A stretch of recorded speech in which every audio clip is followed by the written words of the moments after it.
కేంద్ర రోడ్డు రవాణా రహదారి శాఖ మంత్రి నితిన్ గడ్కరీ పెట్రోల్ ధరల విషయంలో చేసిన తాజా వ్యాఖ్యలు ఇప్పుడు దేశవ్యాప్తంగా చర్చనీయాంశంగా మారాయి. పెట్రోల్ ధరల పెంపుపై వస్తున్న విమర్శలకు స్పందిస్తూ ఇథనాల్ బ్లెండింగ్ లేకపోతే పెట్రోల్ ధరలు సామాన్యులకు మరింత భారం అవుతాయని గడ్కరీ స్పష్టం చేశారు.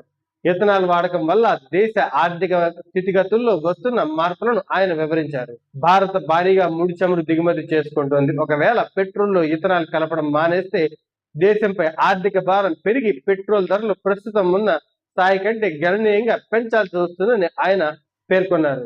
ఇథనాల్ వాడకం వల్ల ఇప్పటికే ప్రభుత్వం లక్షల కోట్ల రూపాయల విదేశీ మారక ద్రవ్యాన్ని ఆదా చేస్తుందని, ఈ పొదుపు వల్లే ఇంధన ధరలు కొంతవరకు నియంత్రణలో ఉంచగలుగుతున్నామని ఆయన తెలిపారు. ఇథనాల్ ఉత్పత్తికి అవసరమైన మొక్కజొన్న, చెరుకు వంటి పంటలను మన రైతులు పండిస్తున్నారని, దీనివల్ల రైతులకు అదనపు ఆదాయం లభించడమే కాకుండా గ్రామీణ ఆర్థిక వ్యవస్థలో బలోపేతం అవుతుందని గడ్కరీ అభిప్రాయం వ్యక్తం చేశారు. ఇథనాల్ బ్లెండింగ్ ద్వారా కాలుష్యాన్ని తగ్గించే అవకాశం ఉందని, ఇది పర్యావరణ హితమైన ఇంధన విధానమని ఆయన గుర్తు చేశారు. పెట్రోల్ నిర్ణీత శాతం ఇథనాల్ కలపడాన్ని ఇథనాల్ బ్లెండింగ్ అంటారు.